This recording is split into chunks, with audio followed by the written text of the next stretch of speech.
नमस्कार दोस्तों। Epstein files के ताजा खुलासे से दुनिया भर में एक बार फिर हड़कंप मचा है। अब तक हुए खुलासे में लगभग 35 लाख पन्ने, 2 लाख तस्वीरें और करीब 2000 वीडियो शामिल हैं। 30 लाख पन्ने तो ताजा खुलासे के जरिए पब्लिक किए गए हैं और इन खुलासों में हजारों audio video clip, email, diary, flight logs, गवाहों के बयान, मेडिकल नोट्स, बैंक ट्रांजैक्शंस और इन सब के बीच काले किए गए नाम हैं, काटे गए पैराग्राफ हैं, सन्नाटे जैसे ब्लैक बॉक्स हैं जिससे कुछ लोगों की पहचान छिपाई जा सके, खासतौर से उन पीड़ित लड़कियों की पहचान जिनका एप्स्टीन ने यौन शोषण किया। इन खुलासों के बाद से पूरी दुनिया के सोशल मीडिया में एक नाम जो लाखों बार लिखा और पढ़ा जा रहा है वो है जेफरी एप्स्टीन। अमेरिकी न्याय विभाग की तरफ से जारी दस्तावेजों और तस्वीरों के बाद से पूरा सोशल मीडिया रंगा पड़ा है। एप्स्टीन फाइल्स के उन लाखों पन्नों से नाम तलाशे जा रहे हैं। दुनिया के सबसे घिनौने अपराधियों में से एक एप्स्टीन के गुनाह के सबूत के तौर पर इन लाखों पन्नों को देखा और पढ़ा जा रहा है। अमेरिकी राष्ट्रपति ट्रंप से एप्स्टीन की नजदीकियों के तमाम सबूत पहले ही वीडियो और तस्वीरों की शक्ल में मौजूद थे। पूर्व अमेरिकी राष्ट्रपति बिल क्लिंटन और माइक्रोसॉफ्ट के मालिक बिल गेट्स से लेकर ब्रिटेन के किंग चार्ल्स के भाई प्रिंस एंड्रयू तक के इस घिनौने यौन अपराधी से करीबी रिश्ते रहे हैं और दुनिया इस बारे में पहले से बहुत सुन चुकी है। लेकिन अब इन लाखों पन्नों में कुछ नए सबूत, कुछ नए नाम सामने आ गए। Email, flight log, medical note से लेकर तस्वीरें गवाही दे रही है कि कैसे दुनिया के ये नामचीन चेहरे जेफरी एप्स्टीन की सेवाएं लेते थे या उसके करीबी दोस्तों की लिस्ट में शामिल थे, उसके प्राइवेट जेट से लेकर प्राइवेट बीच पर होने वाली अय्याशियों का हिस्सा बनते थे।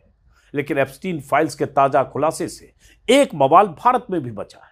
खासकर कांग्रेस पार्टी की तरफ से इस मुद्दे पर प्रधानमंत्री मोदी को लगातार कटघरे में खड़ा किया जा रहा है और जवाब मांगा जा रहा है। कांग्रेस ने एप्स्टीन फाइल्स के खुलासे में प्रधानमंत्री मोदी के जिक्र को मुद्दा बनाया है। इसमें एक ईमेल का जिक्र है जो बाल यौन अपराधी और मानव तस्कर जेफरी एप्स्टीन ने 9 जुलाई 2017 को लिखी थी। उस मेल में जेफरी ने लिखा था, भारतीय पीएम ने सलाह ली, अंग्रेजी में जिसका हिंदी तर्जुमा है, भारतीय पीएम ने सलाह ली और अमेरिकी राष्ट्रपति के फायदे के लिए इजराइल में डांस किया और गाया। वो कुछ हफ्ते पहले मिले थे, ये काम कर गया। एप्स्टीन फाइल्स में इस मेल के खुलासे को लेकर कांग्रेस बहुत आक्रामक है। सुनिए जरा सुप्रिया श्रीनेत क्या आरोप लगा रही हैं।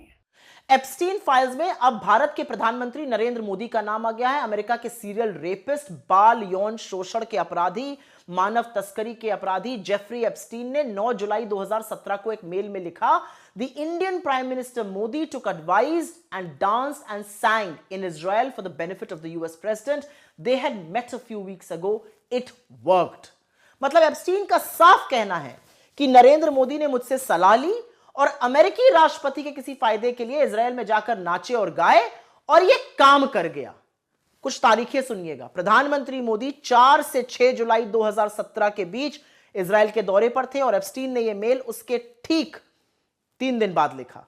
इजराइल दौरे से पहले 25 से 26 जून 2017 में मोदी अमेरिकी राष्ट्रपति ट्रंप से मिलने अमेरिका गए थे। इन कड़ियों को जोड़िए तो समझ में आता है कि मोदी जून 2017 में अमेरिका गए, वहां एप्स्टीन की सलाह ली और इसके एक हफ्ते बाद 4 से 6 जुलाई वो इजराइल पहुंचे, जहां पर सलाह के मुताबिक वो नाचे गाए और उनका काम हो गया। मतलब साफ है कि प्रधानमंत्री मोदी का जेफरी एप्स्टीन के साथ एक गहरा और शायद पुराना नाता है जो भारत के लिए शर्मनाक है। कांग्रेस की तरफ से अब यह सवाल पूछा जा रहा है कि मोदी जेफरी एप्स्टीन से कैसी सलाह ले रहे थे, मोदी अमेरिकी राष्ट्रपति ट्रंप के किस फायदे के लिए इजराइल में नाच गा रहे थे। और एप्स्टीन ने लिखा है इट वर्कड, तो इसका मतलब क्या है। कांग्रेस के इन आरोपों के बाद सोशल मीडिया में सैकड़ों लोग ये सवाल उठा रहे हैं। इस बीच विदेश मंत्रालय की तरफ से एक सधा हुआ सीधा जवाब भी आ गया है। विदेश मंत्रालय ने इन आरोपों को खारिज करते हुए कहा कि जुलाई 2017 में प्रधानमंत्री की इजराइल की आधिकारिक यात्रा के अलावा ईमेल में बाकी बातें एक अपराधी की बेकार सी बकवास से ज्यादा कुछ भी नहीं है। एमईए के प्रवक्ता रणधीर जायसवाल ने क्या कहा, सुनिए। हमने तथाकथित एप्स्टीन फाइल्स के एक ईमेल मैसेज की रिपोर्ट देखी है जिसमें प्रधानमंत्री और उनके इजरायल यात्रा का जिक्र है। जुलाई 2017 में प्रधानमंत्री की इजरायल की आधिकारिक यात्रा के अलावा ईमेल में बाकी बातें एक दोषी अपराधी के बकवास से ज्यादा कुछ नहीं है। इन्हें उसी तिरस्कार से नजरअंदाज करना चाहिए जिसके वो लायक है। इसमें कोई शक नहीं कि अमेरिका के कुख्यात यौन अपराधी जेफरी एप्स्टीन से पीएम के रिश्ते कतई वैसे नहीं थे जैसे Trump, Bill Gates, bill Clinton या प्रिंस एंड्रयू के थे या और बहुत सारी हस्तियों के थे। नहीं, पीएम मोदी और एप्स्टीन के मुलाकात के कोई सबूत हैं, लेकिन विपक्ष ने कुछ सवाल जरूर खड़े किए हैं। आखिर एप्स्टीन से मोदी ने क्यों और क्या सलाह ली थी? हालांकि कुछ सेकंड के वीडियो और कुछ लाइनों के बयान के साथ सरकार की तरफ से जवाब तो आ गया है, लेकिन कांग्रेस की तरफ से सवालों की झड़ी लगा दी गई है। लगातार कांग्रेस के प्रवक्ता हमलावर हैं। कांग्रेस प्रवक्ता पवन खेड़ा ने जेफरी एप्स्टीन और ट्रंप के पूर्व रणनीतिकार और सलाहकार के बीच एक कथित चैट का स्क्रीनशॉट शेयर करते हुए कुछ सवाल उठाए। खेड़ा ने कल देर शाम 7:22 पर अपने ट्विटर यानी एक्स पर लिखा, 24 मई 2019 को नरेंद्र मोदी भारत के प्रधानमंत्री के रूप में दूसरी बार शपथ लेने के कुछ ही दिन पहले जेफरी एप्स्टीन ने स्टीव बैनन को बताया। स्टीव बैनन ट्रंप के सलाहकार थे, रणनीतिकार थे, व्हाइट हाउस से उनका करीबी रिश्ता था, दूसरी बार जब प्रेसिडेंट बने उसके पहले भी। स्टीव बैनन को बताया कि उसकी मोदी से एक दिलचस्प बैठक हुई थी। मोदी ने उसे बताया कि वाशिंगटन के लिए कहा गया, मैं कोई उससे बात नहीं करता। मोदी ने उसे बताया कि मुख्य दुश्मन चीन है और क्षेत्र में उसका proxy Pakistan. Modi Steve Bannon के विजन से पूरी तरह सहमत हैं। स्टीव बैनन को मोदी से मिलना चाहिए और एप्स्टीन इसे सेट कर सकता है। पवन खेड़ा ने आगे लिखा, इस वार्तालाप से कुछ प्रासंगिक सवाल उठते हैं। 2019 के चुनाव के ठीक आसपास मोदी एक बदनाम अमेरिकी जेफरी एप्स्टीन से क्यों मिल रहे थे? जब वाश में कोई उनसे मिलने बात करने की परवाह न करता हो तो मोदी द अमेरिका के साथ अपनी दोस्ती के बारे में देश में क्यों झूठ बोल रहे थे? गालवान संकट के 1 साल बाद उन्होंने अपने मुख्य दुश्मन चीन को क्यों क्लीन चिट दे दी? हालांकि इसमें कोई क्लीन चिट जैसी बात है नहीं, अगर ये इसको मान लें कि इसके आधार पर आरोप है तो भी। अमेरिकी मीडिया कार्यकारी रणनीतिकार पंडित स्टीव बैनन से किस विजन से मोदी सहमत हैं? क्या स्टीव बैनन और मोदी के बीच यह प्रस्तावित बैठक हुई? इसमें क्या चर्चा हुई? और अमेरिकी न्याय विभाग की वेबसाइट के दस्तावेज का लिंक पवन खेड़ा ने लगाया है।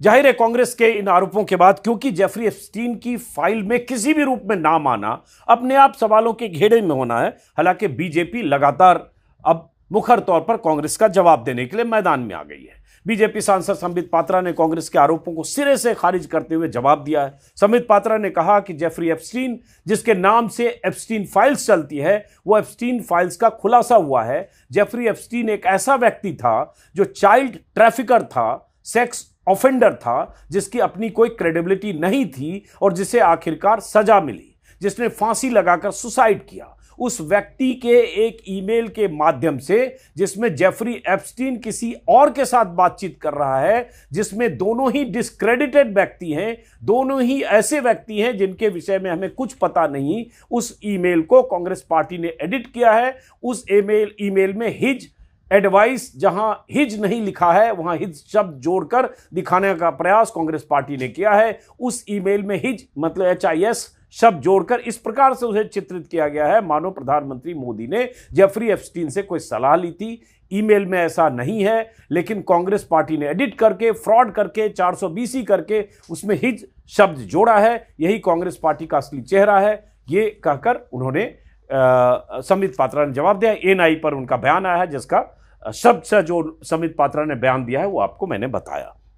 इसके अलावा बीजेपी IT सेल के मुखिया अमित मालवीय ने भी एक ट्वीट किया है, जिसमें अमित मालवीय ने कहा है कि कांग्रेस ने जो सनसनीखेज दावा किया है कि जेफरी एप्स्टीन ने लिखा था कि पीएम मोदी ने उनकी सलाह ली और इजराइल में नाच गाना किया ताकि अमेरिकी राष्ट्रपति को फायदा हो, ये पूरी तरह से तथ्यों को तोड़ा मरोड़ा गया है। एप्स्टीन के उन दस्तावेजों में जो अमेरिकी हाउस कमेटी ओवरसाइट कमेटी ने जारी किए, उसमें कहीं भी ये नहीं लिखा है कि पीएम मोदी ने एप्स्टीन से कभी ये सलाह ली। न ही कोई नाच गाना का जिक्र है, न ही इट वर्क जैसा कोई वाक्य है। मोदी और एप्स्टीन के बीच कोई सीधा या अप्रत्यक्ष संपर्क नहीं दिखता। इस तरह से उन्होंने खंडन किया है कि फैक्ट चेक करने वालों ने भी कंफर्म किया है कि मोदी और एप्स्टीन के बीच कोई सलाह मशवरा या कनेक्शन का कोई सबूत नहीं है। मोदी का 2017 में इजराइल दौरा एक कूटनीतिक कदम था, डिफेंस, टेक्नोलॉजी और ट्रेड पर फोकस था। ये प्रोपेगेंडा है, एक तरह से उन्होंने कहा ये प्रोपेगेंडा है। मिस इन्फॉर्मेशन को राजनीतिक फायदे की तरह के लिए विपक्ष ये फैला रहा है। तो ये उनका पहलू है। अब हालांकि मैं उम्मीद करूंगा कि बीजेपी की तरफ से, सीनियर लीडरशिप की तरफ से इनका पक्ष और आना चाहिए। हालांकि प्रवक्ता और आईटी सेल का आ गया, लेकिन आरोप प्रत्यारोप अपनी जगह लग रहे हैं। भारत के सियासी हल्के में ऐसे मामलों में आरोप प्रत्यारोप लगेगा ही। अगर कहीं से कोई जिक्र हुआ तो प्रधानमंत्री मोदी का जिक्र हुआ, या नाम आया, या कोई स्क्रीनशॉट है, या अमेरिकी न्याय विभाग की तरफ से जारी दस्तावेजों में किसी भी फॉर्म में अगर प्रधानमंत्री मोदी का नाम है, तो जाहिर है विपक्ष इसे मुद्दा बनाएगा। लेकिन आज दुनिया भर में एप्स्टीन की चर्चा और तमाम वजहों से भी हो रही है। लाखों लोग एप्स्टीन फाइल्स में दर्ज नामों और उसके कारनामों पर लिख बोल रहे हैं। एप्स्टीन आज इस दुनिया में नहीं है, लेकिन उसके घिनौने कारनामों के लाखों दस्तावेज गूगल में अब दर्ज हो गए। एक मामूली से परिवार के लड़के जेफरी एप्स्टीन के अरबपति अय्याश और डील मेकर बनने की कहानी जितनी रहस्यमय है, उतनी ही उसकी मौत भी। अगस्त 2019 में न्यूयॉर्क की हाई सिक्योरिटी जेल से एक सुबह खबर आती है कि जेफरी एप्स्टीन मर चुका है। सरकारी बयान आता है कि उसने आत्महत्या कर ली, लेकिन सवाल पैदा होते हैं कि इतनी सिक्योरिटी में उसने आत्महत्या कैसे कर ली। खबर आई कि उसके सेल के आसपास कैमरे बंद थे, गार्ड उसी वक्त सो रहे थे जिस वक्त वो खुदकुशी कर रहा था, यानी निगरानी फेल थी, और उसने इसका फायदा उठाकर खुद को खत्म कर लिया। इतना बड़ा सिस्टम फेल्योर क्या इसलिए हुआ कि जेफरी आराम से हाई सिक्योरिटी जेल में खुदकुशी कर ले? आज भी यह सवाल जिंदा है कि जेफरी खुद मरा या मारा गया, क्या हुआ? जेल रिकॉर्ड और सीसीटीवी फुटेज की गहराई से जांच करने के बाद कुछ मीडिया रिपोर्ट्स में कहा गया कि सुरक्षा प्रोटोकॉल का पालन नहीं हुआ था। सवाल उठे कि हाई सिक्योरिटी जेल में आखिर कैसे जेफरी एप्स्टीन अकेले लाकर अपनी जान उसने दे दी। ऐसे तमाम सवाल उठे, और जैसा कि मैंने कहा, हजारों नहीं लाखों पन्ने जेफरी एप्स्टीन पर लिखे जा चुके हैं। अगर आपको इंटरेस्ट है तो नेटफ्लिक्स पर देखिएगा। जेफरी एप्स्टीन को लेकर भी एक डॉक्यूमेंट्री है, और एक उसकी जो क्राइम पार्टनर थी गिलेन मैक्सवेल, अगर नाम मुझे याद है, इसके नाम से भी एक डॉक्यूमेंट्री है लगभग 1.25 घंटे की। आप देखेंगे तो अंदाजा लगेगा किस तरह से जेफरी एप्स्टीन ने अपना यह साम्राज्य फैलाया था, और किस तरह से प्राइवेट बीच पर अय्याशी करता था और कैसे बचता रहा। वैसे जेफरी एप्स्टीन की कहानी एक ऐसे अरबपति अपराधी की कहानी है जिसके तह तक पहुंचने के लिए लाखों पन्ने पलटने होंगे, सालों लगेंगे।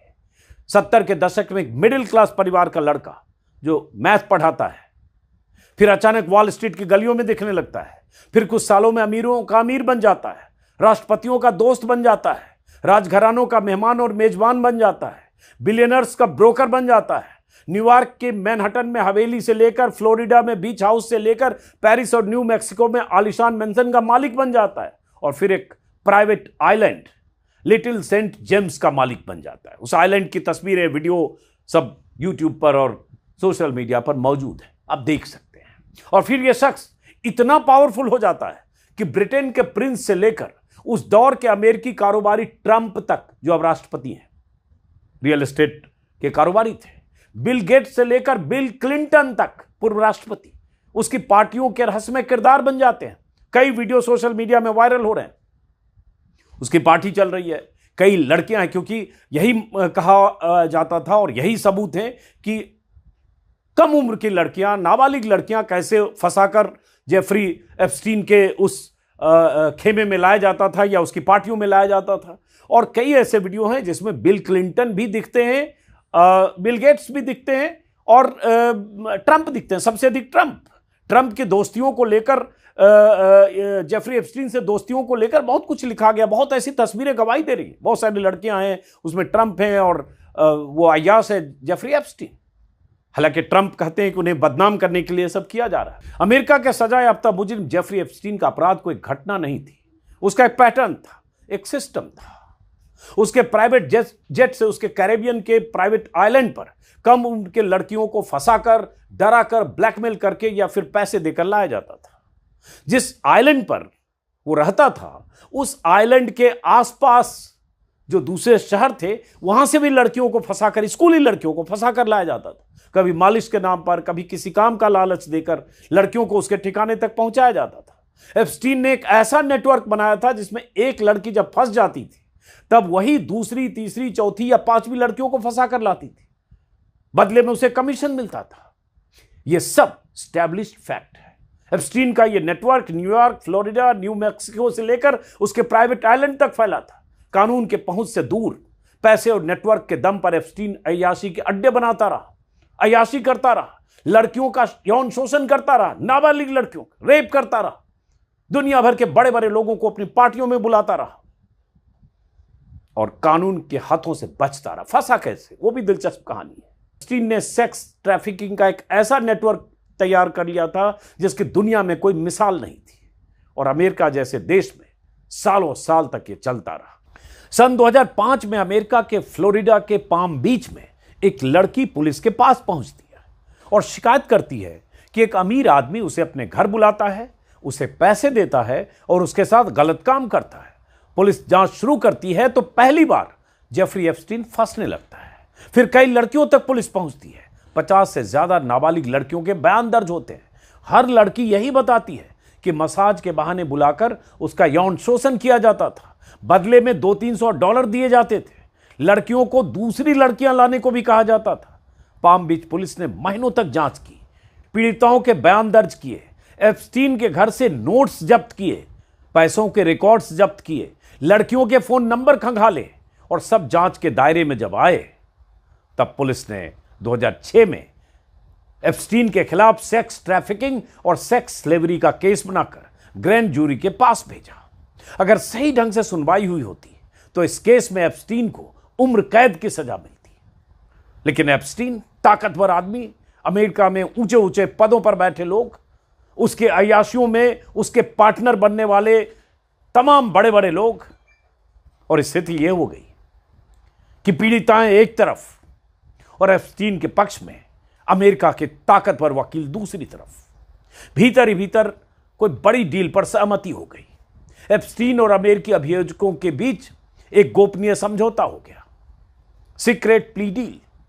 और इस डील के तहत 2008 में एप्स्टीन को सिर्फ 1.5 साल की सजा मिली और उसमें भी सिर्फ 13 महीने एप्स्टीन सलाखों के भीतर रहा, क्योंकि उसकी सजा वर्क रिलीज की सुविधा के साथ थी। एप्स्टीन इस प्ली डील के तहत दिन में सिर्फ 12 घंटे जेल में रहता था, 24 घंटे में 12 घंटे, और 12 घंटे पूरे दिन बाहर रहता था, अपना काम करता था, अपने गोरख धंधे में लगा रहता था, अय्याशियां भी करता होगा, जेल में सिर्फ सोने आता था। सोचिए, अमेरिका जैसे देश में एप्स्टीन ने इतने आरोपों, इतने सबूतों के बाद यह सुविधा हासिल कर ली थी। कई बार ऐसी खबरें आई कि जेल से ज्यादा वक्त एप्स्टीन अपने घर पर बिताता था। पीड़ित लड़कियों ने अपनी आवाज बुलंद की, लेकिन उनकी नहीं सुनी गई। 2009 में एप्स्टीन जेल से आकर फिर वैसे ही प्राइवेट प्लेन और प्राइवेट आइलैंड पर वही सब करने लगा जिसकी वजह से उसे जेल भेजा गया था। 2008 की प्ली डील के बाद जेफरी एप्स्टीन खुलेआम घूमने लगा, जेल से बाहर आकर। New York, Paris, London, private jet, private island, सब कुछ वैसा ही था जैसे कुछ हुआ ना हो। लेकिन 2018 के आखिर में एक चीज बदली। अमेरिकी अखबार मियामी हेराल्ड की पत्रकार जूली के ब्राउन ने एक सीरीज छापी, परवर्जन ऑफ जस्टिस। पुरानी पीड़िताएं सामने आई, बताया कि कैसे उन्हें चुप कराया गया और कैसे 2008 की डील ने जेफरी के अपराध को ढक दिया। इस रिपोर्ट ने फेडरल सिस्टम को शर्मिंदा कर दिया, हिला दिया। अमेरिका में हंगामा मच गया। यह है मीडिया की ताकत। और इस रिपोर्ट से खुलासा हुआ कि कैसे सीक्रेट डील, गुप्त डील की गई और पीड़ित लड़कियों को अंधेरे में रखा गया। फेडरल प्रोसिक्यूटर ने कैसे कानून तोड़ा। सबूत, दस्तावेज और बयान सब कुछ सामने जब छपकर आ गए तो डिपार्टमेंट ऑफ जस्टिस, डीओजे ने आंतरिक जांच के आदेश दिए। एफबीआई पर दबाव बढ़ा और 6 जुलाई 2019 को जब जेफरी एप्स्टीन पेरिस से अपने अंदाज में बेपरवाह होकर अपने प्राइवेट प्लेन से न्यू जर्सी लौट रहा था, न्यू जर्सी एयरपोर्ट पर जब लैंड किया, उसे अंदाजा नहीं था कि उसकी गिरफ्तारी हो सकती है। लेकिन उसी दिन उसकी गिरफ्तारी हो गई। उसके बाद दनादन उसके मेंशन और आइलैंड पर छापे मारे गए, हजारों तस्वीरें जब्त हुई, कंप्यूटर, तमाम तरह के सबूत जब्त हुए। और वही जो बहुत कुछ जब्त हुए वही अब एप्स्टीन फाइल्स में सामने आ रहे हैं। सेक्स ट्रैफिकिंग ऑफ माइनर्स के आरोपों और सबूतों के साथ जेफरी का ट्रायल शुरू हुआ। अगर ट्रायल पूरा चला होता और पूरा हुआ होता तो उसे 45 साल तक की सजा हो सकती थी। लेकिन 10 अगस्त 2019 को ट्रायल शुरू होने से पहले ही न्यूयॉर्क की एमसीसी जेल में उसकी मौत हो गई, रहस्यमय मौत जिसका जिक्र मैंने शुरू में किया।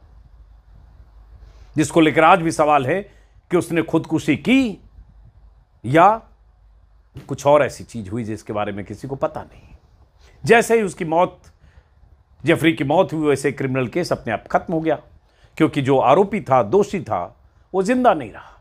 जेफरी एप्स्टीन के क्राइम में उसकी पार्टनर घिस्लैन मैक्सवेल करीब 1 साल तक फरार रहने के बाद जुलाई 2020 में पकड़ी गई। मैक्सवेल पर नाबालिग लड़कियों की सेक्स ट्रैफिकिंग, एप्स्टीन के लिए लड़कियां रिक्रूट करने और पीड़िताओं को ग्रूमिंग करने के आरोप साबित हुए और जून 2022 में उसे 20 साल की सजा मिली और फिलहाल मैक्सवेल फ्लोरिडा के जेल में बंद है और अपनी सजा काट रही है। जैसा कि मैंने बीच में भी शायद कहा था, नेटफ्लिक्स पर मैक्सवेल पर, जो इस पूरे क्राइम में पार्टनर थी जेफरी एप्स्टीन के साथ, उस पर एक डॉक्यूमेंट्री है, 1 या 1.5 घंटे की, जरूर देखिएगा, आपको पता चले। और एप्स्टीन पर भी एक डॉक्यूमेंट्री है, वो भी देखिएगा, जिससे आपको अंदाजा लगे।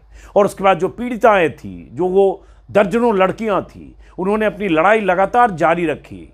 लगातार अमेरिकी न्याय विभाग के सामने याचिकाएं दायर की गई, मीडिया हाउसेज की तरफ से याचिका दायर की गई कि जो जेफरी एप्स्टीन की फाइल है, जो तमाम सबूत हैं, जो जानकारियां हैं, जो तस्वीरें हैं, जो वीडियो है, जो फ्लाइट लॉग्स हैं, जो मेल हैं, जिससे उसके घिनौने कारनामे सार्वजनिक हो सकते हैं, उन्हें सीक्रेट डॉक्यूमेंट के तौर पर, सीलबंद डॉक्यूमेंट के तौर पर रखने की वजह सार्वजनिक किया जाए। और लंबी सुनवाई के बाद कुछ हिस्से पहले सार्वजनिक हुए थे और बाकी अभी 30 लाख पन्ने, जैसा कि मैंने कहा, अभी सार्वजनिक हुए कुल 35 लाख।